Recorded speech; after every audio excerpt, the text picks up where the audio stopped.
Bismillahirrahmanirrahim. Assalamualaikum warahmatullahi wabarakatuh. Halo, kembali lagi dengan saya Sylvia. Di video kali ini saya akan membahas tentang Nadharia Wahdah dan Nadharia Furu'.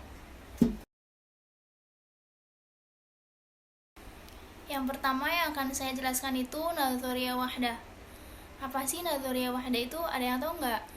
Nah, Nadharia Wahdah ialah suatu teori yang mengajarkan bahasa Arab sebagai satu disiplin ilmu yang tidak terpisah-pisah dari cabang ilmu yang ada di dalamnya.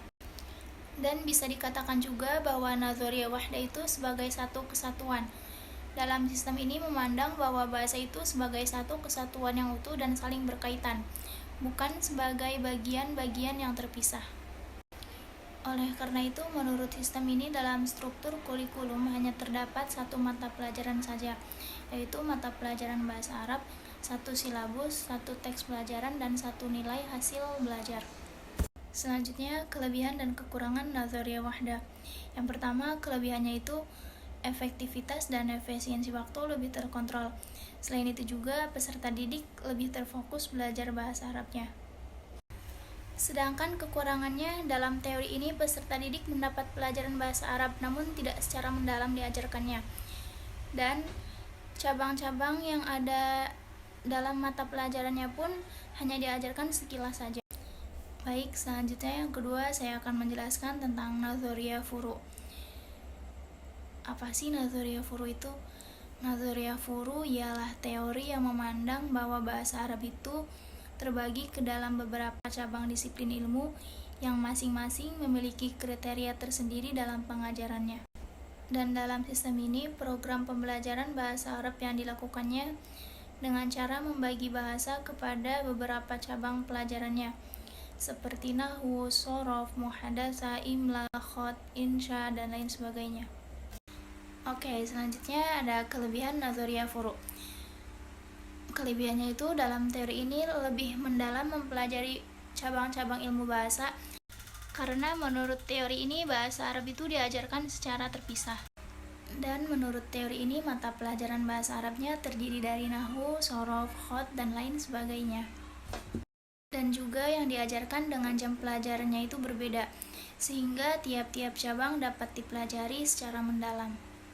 Sedangkan kekurangan Nadharia Furu' ini membutuhkan waktu yang cukup lama.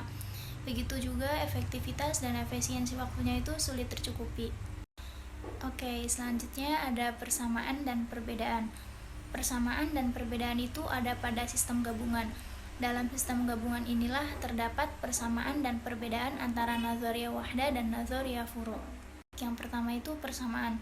Persamaannya itu gabungan antara sistem terpadu atau Nadharia Wahdah dan sistem terpisah atau Nadharia Furu'. Diterapkannya itu dalam satu wadah dan satu lembaga pendidikan.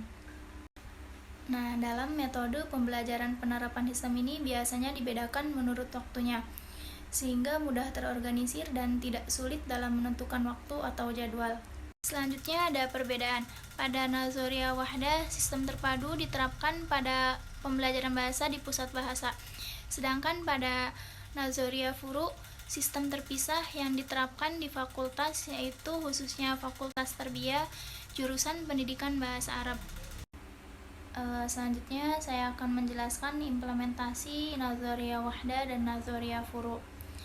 Yang pertama, implementasi Nadharia Wahdah.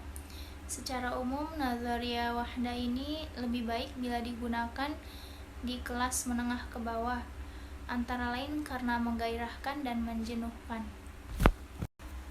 Bagi kelas peralihan, kiranya lebih bagus penerapan Nadharia Wahdah plus gabungan, yaitu untuk mata pelajaran tertentu yang perlu kedalaman yang lebih rinci seperti nahwu, shorof, dan imla.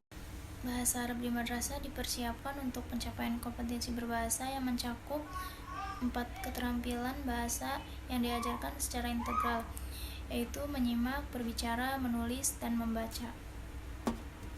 Pada tingkat pendidikan dasar dititik beratkan pada kecakapan menyimak dan berbicara sebagai landasan berbahasa.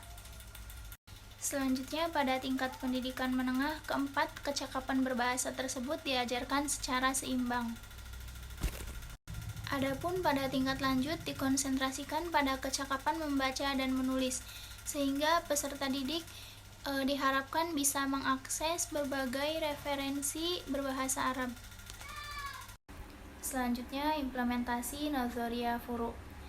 Sistem Nadzoria ini biasanya diterapkan di madrasah sanawiyah, madrasah aliyah, yang mengajarkan pelajaran bahasa hanya ada satu mata pelajaran saja, yaitu mata pelajaran bahasa Arab. Dalam prakteknya terdapat variasi utama yang dijadikan basis atau dasar pembelajaran, yaitu yang pertama, pembelajaran berbasis topik atau teks bacaan. Yang kedua, pembelajaran berbasis situasi atau teks percakapan. Mungkin hanya itu video dari saya. Ilal liqa, syukran ala husni ihtimamikum, wallahul muwaffiq ila aqwamit thoriq. Wassalamualaikum warahmatullahi wabarakatuh.